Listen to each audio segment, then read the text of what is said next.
Hey, what's going on, everybody? Welcome back to the channel. Today is a very special day because we are on the boat. This is a tour boat, and we're just leaving Sitka. You can see Sitka, or part of Sitka, Alaska in the background there. This is the boat that every Saturday, so the lodge that I work at, people fly in on float planes from Juneau on Monday, and then they leave on a boat to go to Sitka on Saturday. So they get to experience two different southeastern Alaskan, cities, towns, and they get a good boat ride, nice 4-hour boat ride. Get to see all kinds of whales and stuff on the way, and they also get a float plane ride. So really cool. This is also the boat that brings all of our supplies for the week. So as you can see there, we got all kinds of supplies. I got all my gear right here, and yeah, so this is how we get our victuals to the lodge. And so right now, just really a great day up here. Very warm, which is a kind of a rarity to wake up and be sweating. That is very rare. Usually, it warms up in the afternoon and it can get, real hot here, but it's been a while since I've got to Sitka and just started sweating right off the bat. I feel like I need to strip down some layers. But real calm day, smooth seas. I mean, this boat can handle some pretty big seas, so really don't worry much about the seas when I'm in one of these boats, these tour boats.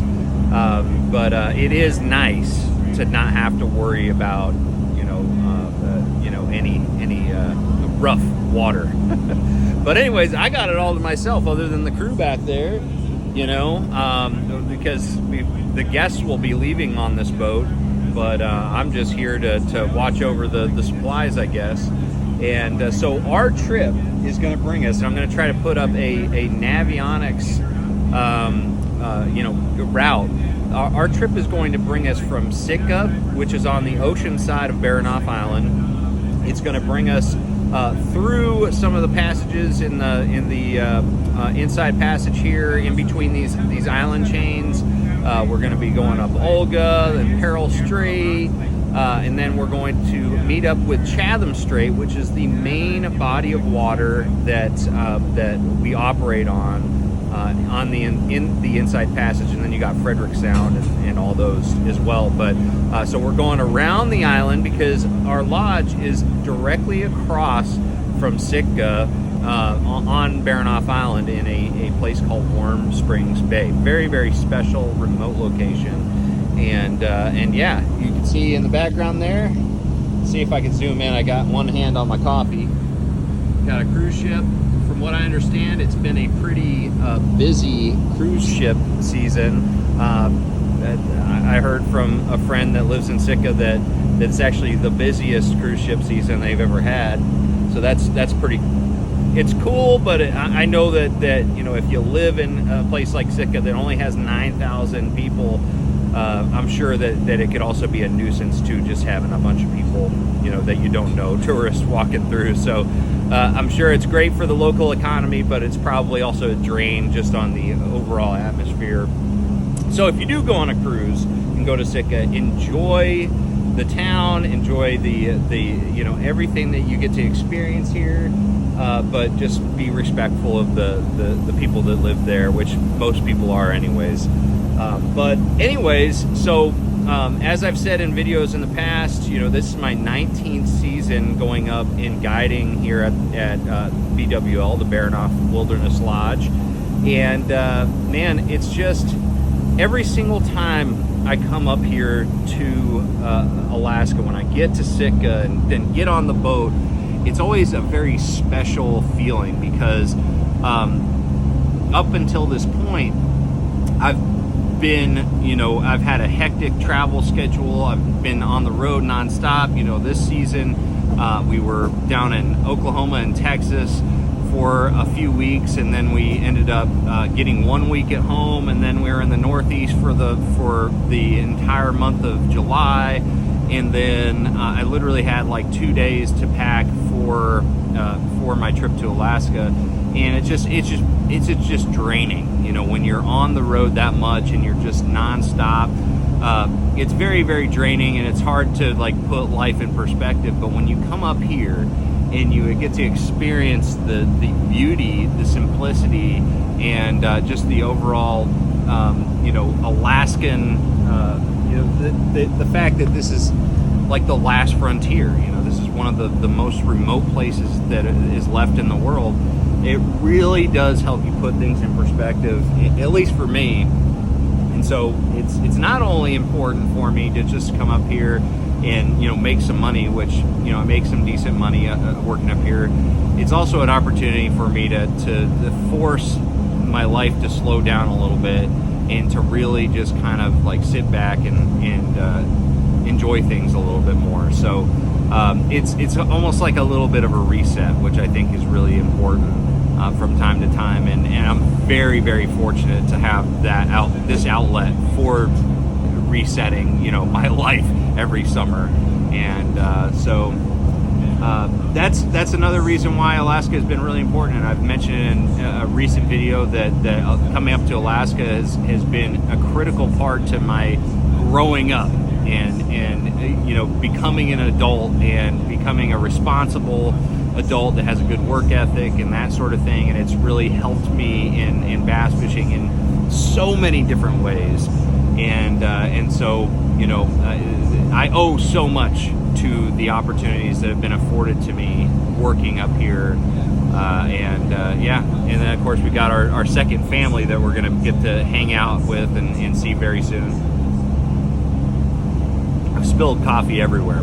But anyways, guys, some things that I expect to see on this trip are definitely going to be some whales. We'll probably see some humpback whales. They're very active this time of year up here, and this is actually you know, the place where humpbacks come to feed. They come up here. They're feeding on salmon smolt, salmon or herring, a variety of different types of you know, zooplankton. There's a lot of things that they come up here. The biomass in this area is tremendous in the ocean, so that's why they come up here. They go down to you know, to give birth down in Hawaii, but they come up here to feed, and they eat so much that they're able to pretty much live off of that in the journeys for the rest of the year.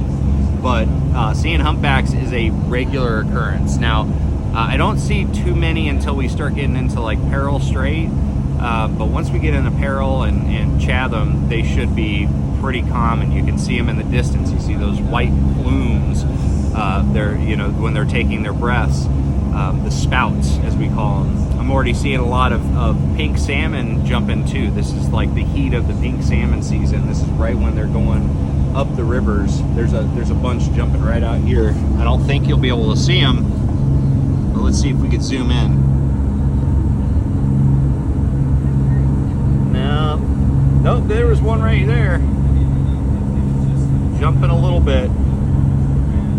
But yeah, there's going to be a lot of wildlife. One thing I wanted to do this year was actually, you know, bring my rifle and go hike up and hunt for some blacktail, some Sitka blacktail. Unfortunately, I didn't end up doing that. It is a little bit of an expensive endeavor to do that, and you know, I think it's like $350 just to get a tag, and then, you know, you got the extra baggage fee for the extra gun case. As you can see, I've already got a ton of stuff that I brought anyways. So and then I'm going to be bringing back a fish box, you know, 50-pound fish box. So next year I'm going to have to do it because I crave to go. As a new hunter, I crave to go hike up into the Alpine this time of year to go hunt a Sitka blacktail. I think it would just be such an amazing experience. I'm probably going to go out and just scout around a little bit one of my days off, which we don't get too many days off. We're really going to have 2 that I'm going to be able to go on a hike. Really just 1, actually. because I've got tomorrow, which is a day off, but I got to move into the boat that I'm going to captain this year, and then next weekend is the day off that I should be able to have, unless something breaks and we got to fix it. But yeah, I really wish I was able to do that this year, but just with the time constraints and just not wanting to spend $600-700 to get the tag and get all the gear brought up here, I think I'm going to pass on it this season. But next season I'm going to plan on it, because it is an experience that I definitely want to have. That's the kind of hunt that just gets me really, really excited. You know, the odds of me actually getting a Sitka blacktail in the Alpine is a little bit lower, because I'm a little bit I'm very inexperienced in general. This would be my first time, and because once you get in the Alpine, the deer can see a very, very long distance. You know, if my patience level might not be suitable for you know, very good success, but I think that would probably be the biggest challenge, is the fact that as much as you can see the deer, they can see you from even further, along with being able to smell you and stuff like that. But it is an experience I definitely want to have, and I'll definitely be looking for some Sitka blacktail. You know, a lot of the little like feeder creeks and stuff that go into the ocean here, there'll be a little bit of grass, and so they kind of get condensed in those grassy areas down in the tide zone. And later in the season, September and October, that's when the Sitka blacktail are like down in the tide zone, and that's where you hunt them. But this time of year, you know, late July, August, from what I understand, they're kind of in the Alpine a little bit more, so you got to go for a hike, which is right up my alley. But anyways, guys, just wanted to do a video, kind of update you and kind of share with you, you know, what this journey is like. It's a really, you know, by float plane, it's only about a 45-minute flight, right, during fair conditions.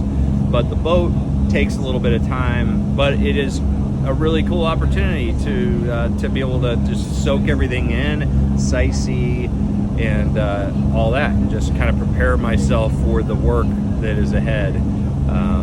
It's very arduous work up here, very long hours and things like that, so it's good to kind of just get to decompress before we get thrown right into the frying pan. So anyways, guys, thanks for watching. Make sure you like, share, subscribe. If you guys have any questions about my experiences up here in Alaska, or any videos that you'd like me to do as far as like showing you guys some of the things that I experience up here, definitely leave a comment below.